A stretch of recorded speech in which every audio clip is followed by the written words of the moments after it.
Today on the Coaches Clinic podcast, brought to you by Sam Adams and MaxEverMuscle.com, we give you some good tips on quality reps, get more confident, just some good dialogue. Yeah, I think it was just good to catch up with the boys again, right? Hopefully you guys enjoy the conversation. Yeah, we could title this How to Build Confidence and Win at Life. I think when you listen to this one, you're going to see true confidence on display, the confidence in our podcasting ability. You got it. To be able to come in unprepared and crush it. And Dustin's flexing a big diamond ring, but you'll know why in a few minutes. All right, let's go to the show.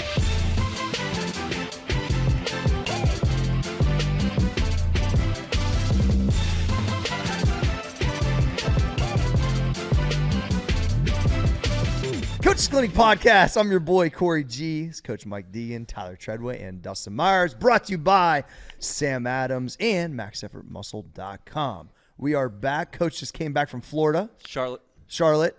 I knew it was warm. How was that, Down though? south. How was that? It was good. So, yeah, we were in Charlotte this past weekend.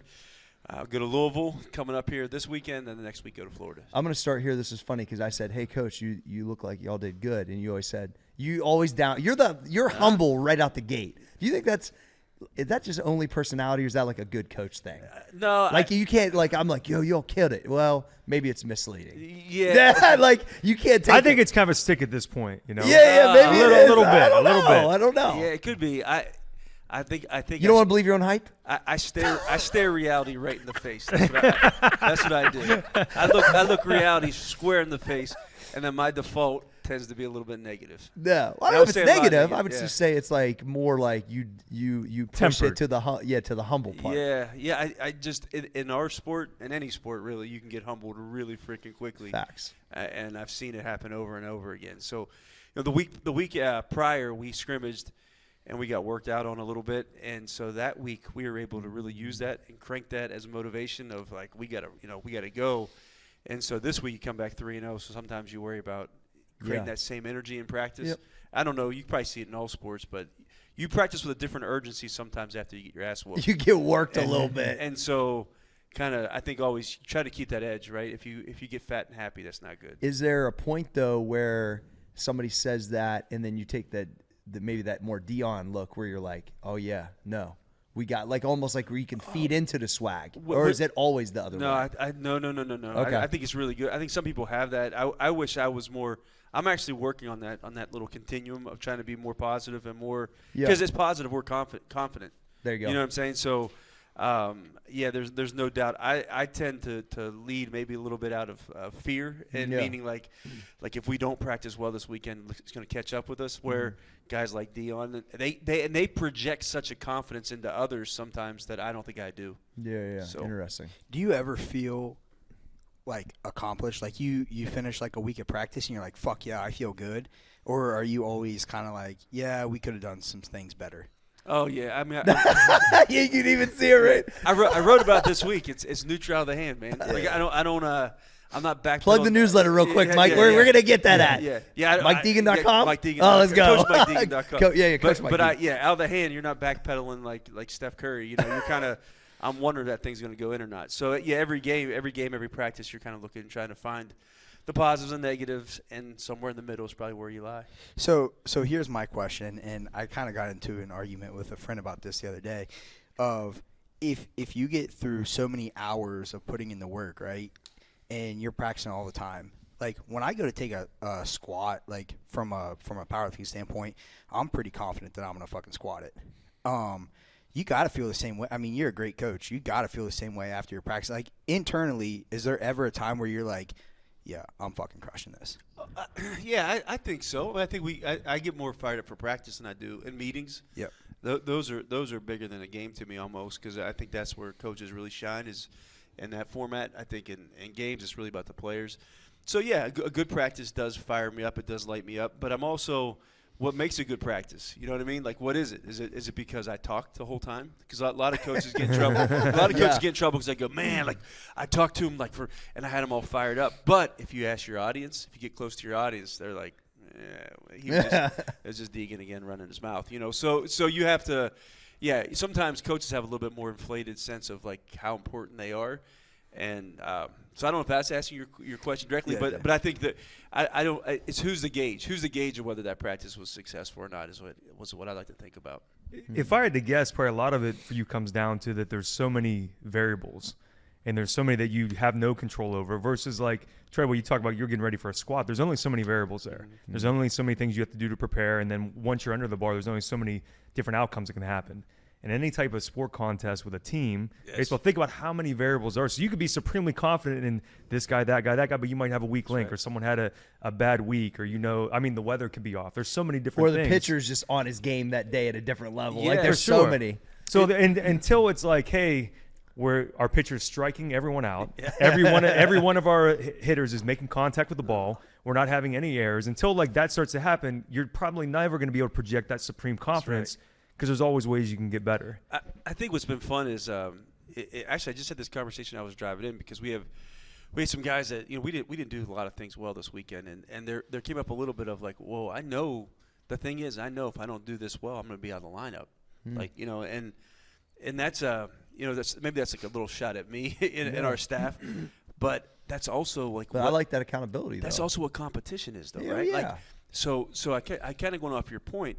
Where I landed on all of this is like an athlete can't control whether or not they're in the lineup or not. Like that, like ultimately that's going to be you write that me in. writing that in. Now what can they control? They can control their workouts in the off season. They can control how they prepare. They can control what they put in their body, what time they wake up. That's what they can control. But it's amazing. Like a lot of times you focus on all those things that you can't control. And the same thing with coaches. We do the same thing, right? We worry about, I can't control the weather. We played this weekend.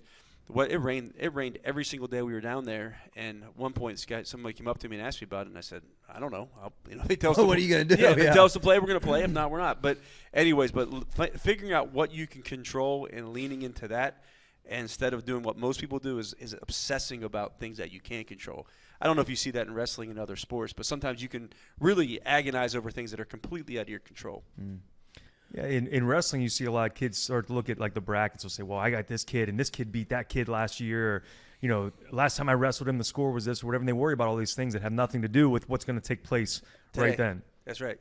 I tell them, worry about your preparation, and then your effort and your attitude when you're out there. And other than that, you can't really control anything else. That's right. I think that's almost like I've taken that kind of approach in a lot of business stuff. Like if I'm getting ready for a meeting where obviously the people on the other line or on Zoom, they got popped to them, but I don't like super read into it because I don't want to be looking at my bracket because they're 12-0. That's right. You see what I'm saying? Now, I need to be proficient in like the material we're talking about, but I can't really have that person on the other side of the screen impact whether I think they're better than me or not, I guess. So it's a similar You're already competition. giving them an advantage if you think that way. And so I've never done that for years. I quit doing that because I remember one time I like went and looked and this guy had all these academic and like I automatically had a perception of him. Yeah. Instead of just doing the meeting like a confident person, I know what I'm doing.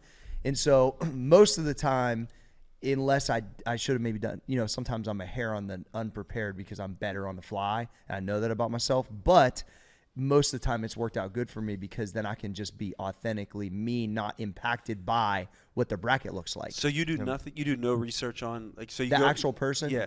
Almost never. Huh. Yeah. Just on the material. Right. So like yesterday I had a meeting with actually Hard Rock Casino and I knew basics, but I didn't know anything immediately about the actual people I was talking to. I knew they were in a big position.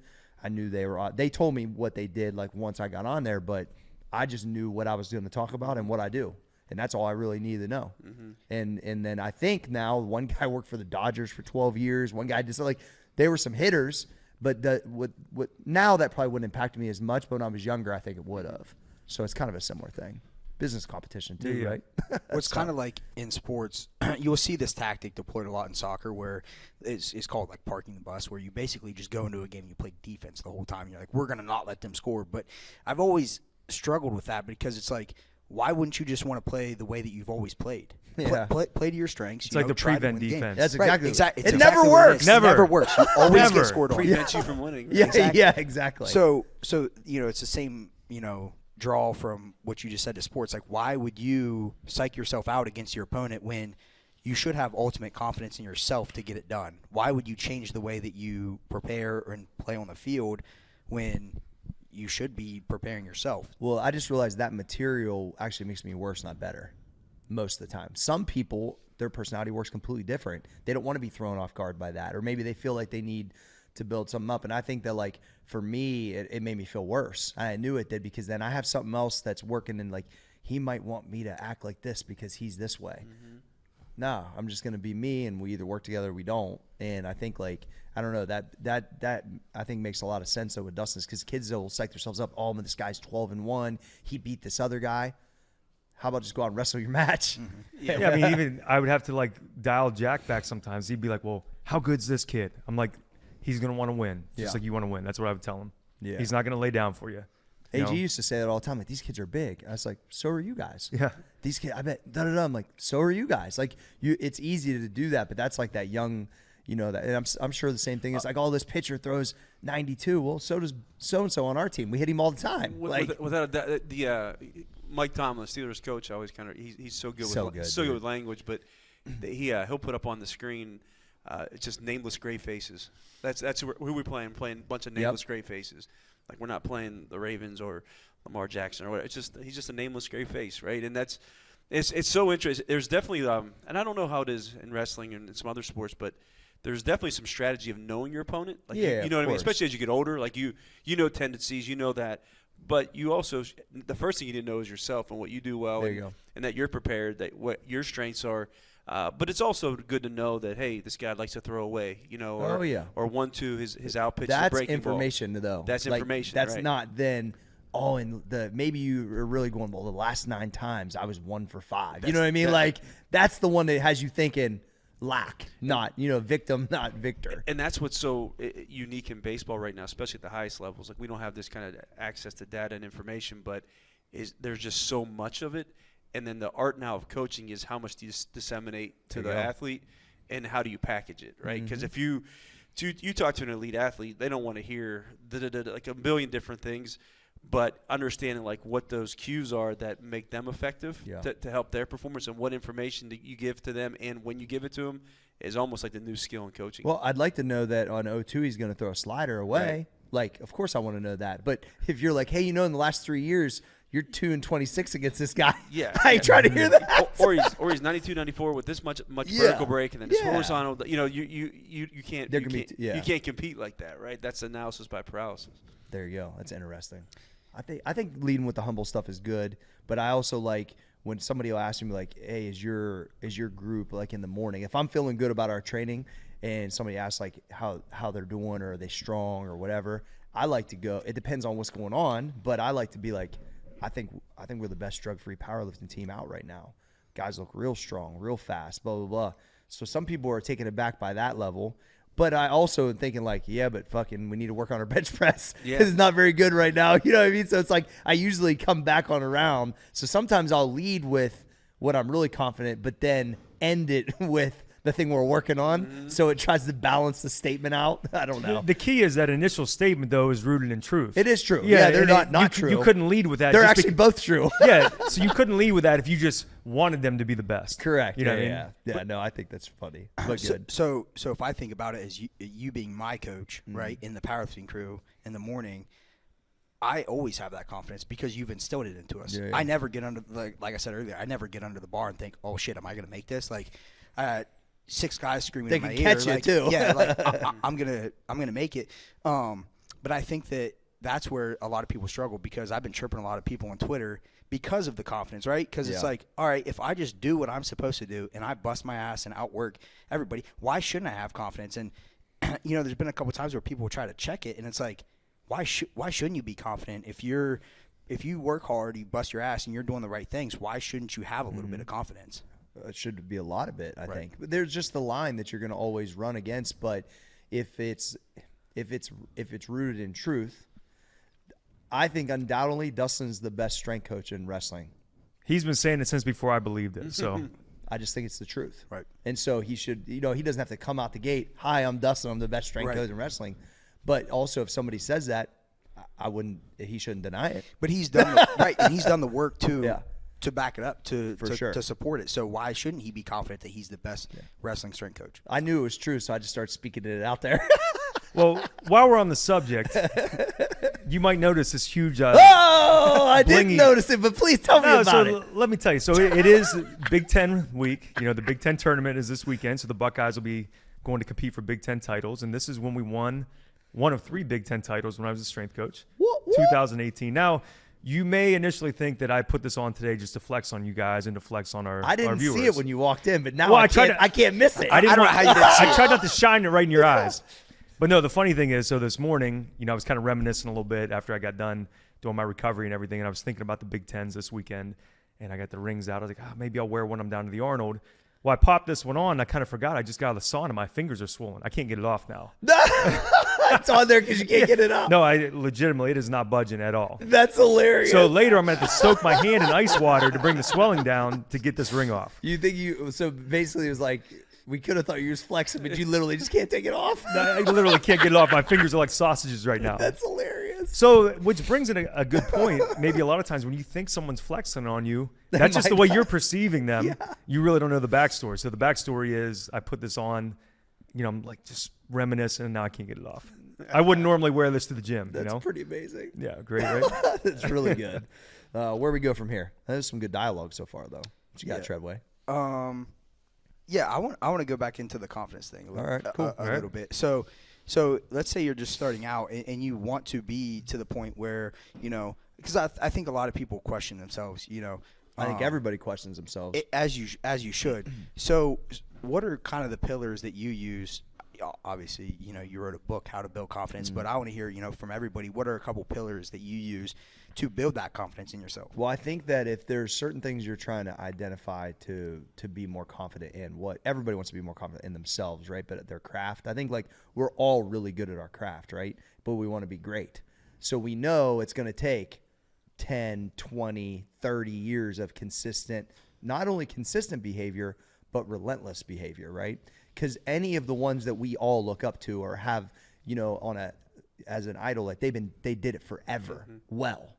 And so I think like you have to really identify like what am I trying to be great at? And then what do other people that I'm trying to be great like them, what do they do? And then what is my version of that? And then you have to understand that process is going to take a while and that it's going to be incremental, right? Because people see that, dude, I just tweeted a picture of my first Arnold, 1999, bro. It's 2023, cuz like that's 24 years. It's a like long time. every year I've went to that event and reevaluated my career from Rachel telling me her friend at Long's bookstore, like this is where it started. Hey, my friend at Long's bookstore, like he knows the people that own the Arnold, like he's friends, like his family's friends with them. Like, do you want to work and sell programs and you can get to the show for free? Like it starts there to 2014. I'm standing on the stage with Arnold, like as the main sponsor, right? And so it's like you have to. I reevaluated every year, but each year in between that March to March, there was these set amount of habits which have changed over time, but to try to hone the craft. So it's like if you want to be a great baseball coach, what's Mike Deegan do? What's the dude at Vandy do? What's the dude at the Jays do? What do these people do? Then what do I have to do? And what do I have to fall in love with so I can be confident? So I think it's like, I think that there's a natural confidence with my dad's side of the family for sure, but it wasn't really backed up by a lot of stuff. Like when I speak from my family and my immediate family, I had a little bit of that. And then I started to back it up with actual habitual things. So then people are taken aback by it sometimes, but it is rooted in truth. So it doesn't feel unnatural. So it's the people that do it in an unnatural way is where they get fucking called out. So it's like just spend the time and be relentlessly obsessed about what you're trying to be great at. And you don't even get guaranteed that you will be great at it. You just get maybe a chance at it. And so that's the way that I would say it. Yes, man, I'm trying to wind back to what the original question was. Yeah, that was a long No, it was rant. excellent. It was excellent. So the pillars of confidence, right? Building confidence. Yeah, so I think here's what if you want to be confident in something, whether we're talking about sports, business, your relationships, whatever it is, the two strongest pillars that confidence can be built on is number one, your preparation. So if you train hard consistently, you're going to be confident when you go out there on the mat or when you're on the mound or whatever. So your preparation. And number two, I think, is doing the confidence that comes from knowing that you do things the right way. You're not taking shortcuts. You're doing things because you love it, not just because you're trying to get some shine or whatever it is. But kind of those two things your preparation and doing things the right way, going about business the right way. There's many people who are successful in business that don't go about things the right way. And I think at the end of the day, there probably has to be some deep-rooted insecurity in people like that, because they know it could come crashing down at any moment because they haven't went about things and built relationships in a solid way. That second one's huge, D. Yeah. That is really, really big. And I'll echo everything they're saying. Then I would just add one thing I've seen interesting with really high level athletes, coaches too, is their self-worth isn't attached to the performance.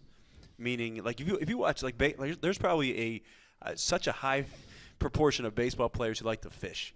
Yeah. I swear it's just a weird thing.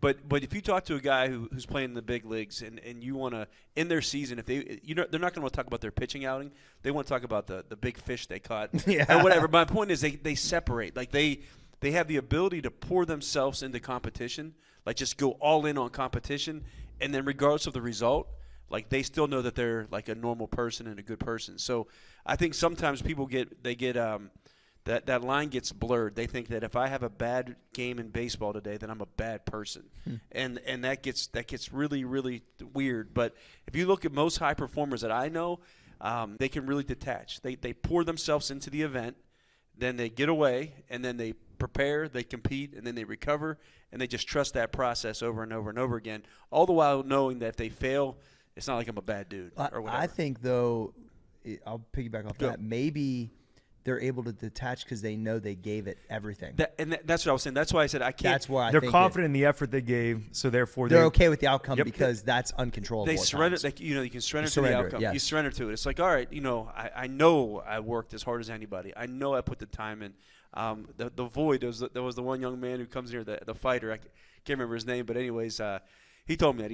He goes, when you're going to a UFC fight, it's like, what's that like walking in the ring?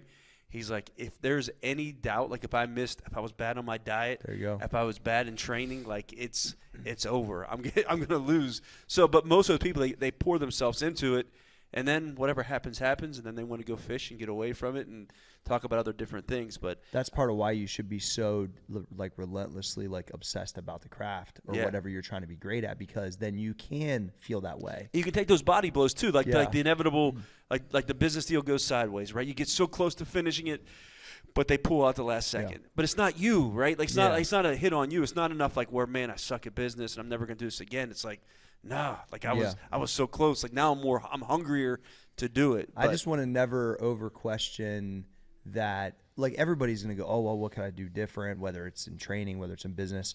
But I just remember thinking when I took the first major risk, I just never wanted to then go back and regret that I didn't. And so I think it's the same way in preparation for stuff. Like if I'm getting ready for a meet, I know I never missed a squat workout. I know I never missed GPP. I know I was on my diet. I know I followed the rules. Then the outcome, it's the day, and then I can rest and go, all right, well, I rolled the dice and gave it what I got. Now, if I really internally didn't know that, then that same confidence wouldn't be there. Exactly. And I was going to say, I think that it almost. I'm glad you said that. It almost flips to excitement then. Yeah, it is exciting. That's I- what Matt was basically saying. Then it's just the being at the fight. Yeah. It just, man, you get so excited. Even when I do when I do my speaking stuff, if I have prepared, like the morning of, there's some anxiety of like, oh man, this there's gonna be a big room. Yeah. But a lot of it's like I can't wait. Like I can't wait to get out there, right? Even and all the while knowing that that it may not land. But, Yeah. But I know I put the time in, so let's So go. then it's just let's whatever. go, right? I like that. Treway, what are you thinking over there? The way that, personally for myself, I've built confidence is just by putting myself in uncomfortable situations and being able to take whatever punches are thrown in there. Obviously, you're not going to be an expert at everything when you start, so getting in there. And I think a lot of people will be deterred to start something because they're not an expert. As soon as you start, and you have no confidence in your abilities to do whatever you're trying to do. So just putting yourself in uncomfortable situations and then figuring it out as you go along, right? Everybody's an amateur before they become a champion. I think people got to realize that stuff. And there's some Rocky quote like at D or some shit like that. Oh, that sounds right. Yeah. Wait, it's something about like everyone was once a contender. That's what it Yeah, is. But- something and like I that. try to think like that because that's a big reason why we're doing this right here, right? We all need reps. Well, guess what? Every time we do the coaches clinic, how much more confident? We didn't even know we were going to talk about 30 seconds before Kyle hit the button. But we can have quality conversation because we can work off of each other because of reps. because whatever we're going to say, because we live it every day, it's going to work and it's going to be value. So it's like there could be underprepare and overprepare. We might be a little bit on the underside today, but the reality is because of the reps and the confidence, that can sometimes cancel it out a little bit. I don't think there's nothing wrong with that. Because then when people want us to go to one of these big events Mike's speaking at and be like a breakout and we just rock a show, we'll kill it off the fly. I had that. I got to announce a Denison basketball game this year. There you go. And anyway, but honestly, like the reps from this gave me, like, Yeah. it's a little awkward. I've never done it before, but I've talked before on a microphone, right? Yeah. So I had to do senior night last year for Granville baseball. They're all looking around like Don Andrews was actually, his kid was a senior, so he would normally do like all the stuff up there, and they're like looking around like, who's going to do it? And they're like, Corey, you could be able to do it. You're always on the microphone. I'm like, sure. Yeah. Give it up. And then what I didn't anticipate is the kids wrote down like their parents' names, what they're going to study. I couldn't read half of them. So, and I pronouncing everyone's name. Like I was underprepared. I get a stack. I'm trying to make sure they're in the right order of where they're standing. I'm up in there. So I was scrambling a little bit, That but gives me anxiety. the actual mic reps, I was good. Yeah. I started cracking jokes. I was like, oh, it's just like a podcast. We're good. But it was pretty funny. So I don't know. That's a good example of like natural talent and reps can only take you so far. You needed to prepare and learn A who little the kids bit. were. I needed to know that Andrew Nemec, I can't read his writing. You know what I mean? And so I was trying not to like chop up where he was going, what he was doing. It was funny, but I don't know. Dust, what do you think about? Obviously, you got your kids coming up summertime pretty soon. Like you got a lot of kids that are moving on to big schools. You had real good signings. Got kids being recruited. Like, will you lead back to the confidence with that type of statement when guys ask, like, you know, about your main group? Like, do you say I got a group of killers? I got this. We're working on that. Like, how will you lead with like what's going on upcoming when people ask? Yeah, about if people ask about my strength training groups in the spring, I say we got a lot of tough kids that come here that want to work hard. Obviously, they are either elite or they want to be elite, and that's why they come here. Yeah. And I say we're gonna have a lot of fun, but we're gonna work really hard while we do it. You just hit on both of them. You hit on the humble part and the confident part. Yeah. That's why I asked. Well, and I can be confident about it because we don't have a bunch of jokers in here. Kids Yeah. know when they come here they got to work hard. Which is the environment we created. For sure. And I look, I think about my, my high school groups. I got probably 4 kids that are ranked nationally. Yep. So to be, top 20, a couple of them are, top 10, top 5 kids in the country. And then obviously a lot of kids. I mean, basically, I think every one of my high school kids, not just the ones that are training right now in the winter, but even the kids that were here in the summertime, I think they all qualified for the district tournament, which is this weekend. It's huge. And then obviously they got to place on top 4 this weekend to make it to the state tournament. So, I think a lot of them have gained confidence from coming here too, not just from, number one, they're confident because they're stronger. I think number 2, they're confident because they know they can be confident knowing that they've worked harder than any other kids have in the off season. There's lots of kids that are wrestling year round and maybe lifting weights in their basement or whatever, but they know they come here and they train with elite kids. So even if they're not, Max Shulaw, who's a top 5 kid in the country, if a kid can say, well, I've trained every day with Max Shulaw in the same environment, doing the same workouts, I think that, leads some confidence to them too. They're either elite or they want to be elite, Yeah. or they're on their way to being elite. Yeah. We try to, And even if they're far from being elite, they at least now can see what it is like to be elite. To me, it's the under the hood, bro. At the end of the day, they need to see what's a Max Shulaw look like. Yeah.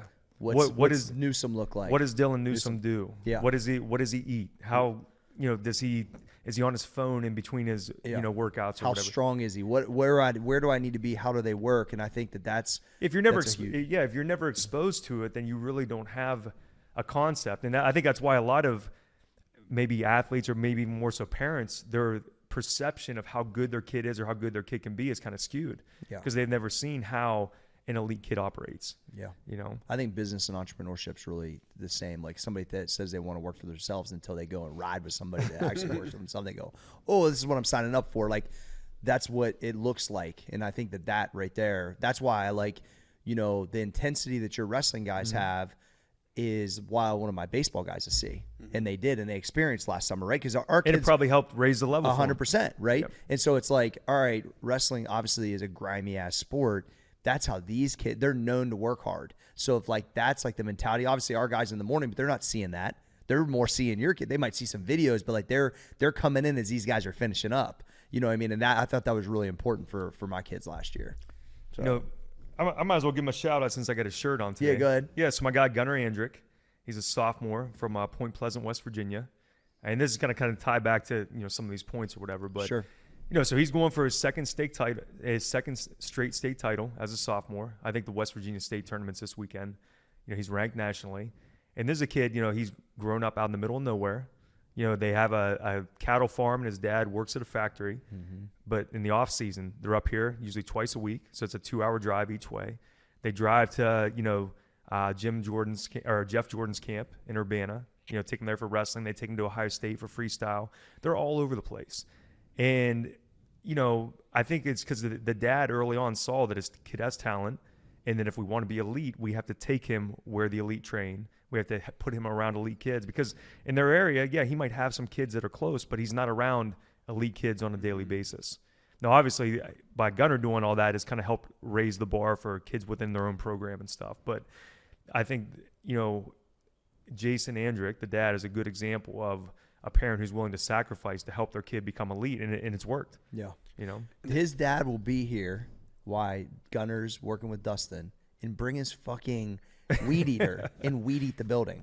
Just can't stop working. He's just a worker. He's just a fucking grinder, Yeah, bro. yeah. I got so much respect for that dude. He's the nicest guy, but he's just doing his kid has talent. He works hard, and his dad's putting. It's not like he wants it for him. Gunnar wants it, and so he's doing what he needs to do with this situation. It's pretty awesome. Well, and think about how many parents that probably do, maybe not to that extreme, but do similar things, but they take that 2-hour drive, and then they sit there while their kid's training or whatever, and they're maybe mad because I can't believe I had to drive this far today. He brings his weed eater and works just because he wants to. Because I slacked on weed eating the building, he did it for me. I mean, the dude's a fucking grinder. That whole story. There's. And think about the example that's setting for the kid. Oh, it's unbelievable. Work, but that's why you get these clusters of like really good performers, like whether there's a high school wrestling program with the documentary out there, right? That weren't any good. Then you start getting a few high performers, and then it just kind of bleeds. That's how you build culture and community. We do with our team. Like where they play in the summer is really important. Okay. And some of it's to get at bats, but some of it is more importantly if you're around some of those better players. Yeah. And I think what I've always, I don't know how you feel about this, but it's not like some amazing secret sauce either. They just do everything a little bit better. Yeah. Right? Like the top performers, like they're more diligent in their reps. They don't miss workouts. They take care of their diet. So I think sometimes they're wrong and they think that I'm already this good. Like I'm as good as that person or whatever. And they're probably not. But once they get around them, you can see that, oh, wait a minute, with just some basic habits, like I could be that way, right? Like if I don't miss workouts, if I care, if I train, then I have a shot. So our guys going out and being exposed to greatness is so big for them. So big. A lot of it is just going to boil down to mindset too, right? That's right. When you get around the ones who are very elite, and then you have ones that have some talent. Really, if you look at like the X's and O's of like maybe I don't know how they swing or whatever, it's probably not that much different. Splitting hairs. Yep. But it's the mindset of the ones that are really elite, the way they carry themselves, the way they think about their preparation, the way they think about competition. That's the separator. And so by being around that mindset's going to kind of bleed into maybe the ones who are a little bit lower level and kind of help bring them up. And there's where the confidence comes from, right? And there's where the confidence kicks in. It's like I've seen it, I've done it, and now I'm going to be that confident person. So I don't think it's a magic sauce. It's all those things is what leads to that confidence. Yeah, do you I know you got some younger guys that are pretty confident. I know you said you had a freshman that come in that was like a real good athlete and whatever. Like even if it's upperclassmen, lowerclassmen, is there like if a guy's like super confident, is that like are you at risk when the guy's younger and doing that? And could it be like could he go out front and be elite? I'm not saying like this specific guy, but have you ever had that paradigm where you've got a kid that comes in and it's backed up? Could he essentially rise the pack? Okay. For sure. Okay. I once it's what we always talk about. If it's authentic and real, then it just happens. It just happens. I believe that too. You I know just what I wonder. mean? You wouldn't Yeah. suppress that as no. You have a fucking stud. You that don't just put a comes. lid on it. No way. Yeah. You hope that transcends things for you. Yeah.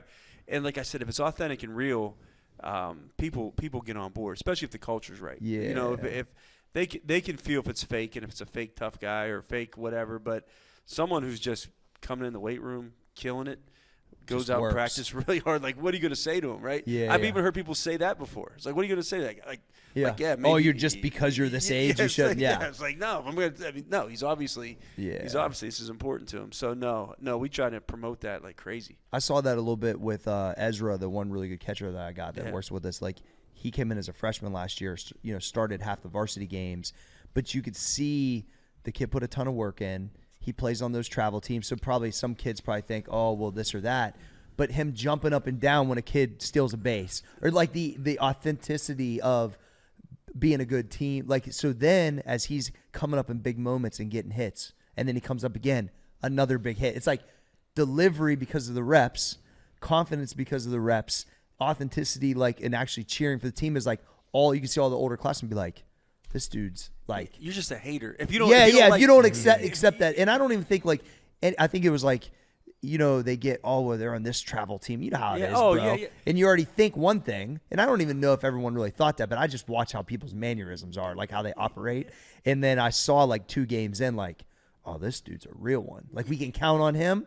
I don't care if he's 15 years old or whatever. Like, so I wondered if it's probably the same across To me, the that's the board. beauty of sports. Yeah, to me, right? that's like the beautiful thing about sports. It's one of the last few no bullshit zones I always say. Like, where Yeah. if you can play, you can play. Age, color of skin, Doesn't matter. socioeconomic status, it all gets thrown If away. you got game, you got game. You got game, and that's why you always fight to keep sports that way, where best players play and all that, because that's the beauty of sports. That to me is like the essence of it all. It's part of why it probably brings everybody back to fucking neutral whenever shit happens in the world. I always say, I always say, you want to solve some of the social issues we have everyone do a hard workout together, right? Yeah, like everyone hurts, so you can galvanize in those moments for sure. There's something about being a teammate, sweating, getting under the iron with somebody. It makes you. I've noticed like cliques are broken down in high school. Things just are different. Some of the kids that I initially started working with, they hung out with different groups. Then all of a sudden, they're only hanging out with each other. It's amazing how that changes stuff. Yeah, definitely. The bonds you form, whether you're talking about in the weight room or in the locker room, they're really different. They are. Because I think you have a shared experience that only the people that experience it can truly understand. Yep. So kind of it gives you something that other people don't have. So even if, lots of people grew up lifting weights together, but they didn't grow up lifting weights with you and I. Yeah. So like our bond is always going to be different, even though you and I Facts. don't really lift weights together anymore. We're just on different schedules. We just maybe train once a differently. year we train differently. Once a year we might get a little pump together or something, but it doesn't matter. We spent all those years as we were growing up in the weight room together. Yeah. And so the bond is just different. Yeah. No, it's cool. Anything else you guys got? That's a good conversation for not knowing what we were going to talk about. Coach's Clinic Podcast. Share it with all your fellow coaches. I mean, tell all your friends. Brought to you by MaxEffortMuscle.com and Sam Adams. That's Coach Deegan, Tyler Treadway, Dustin Myers. I'm your boy, Corey G, and we are out.